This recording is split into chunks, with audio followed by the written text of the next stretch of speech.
Bir de benden.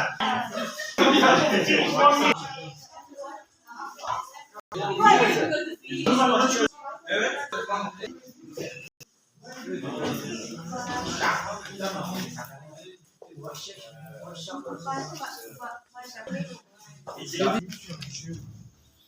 Sizde özellikle kuzey tarafında.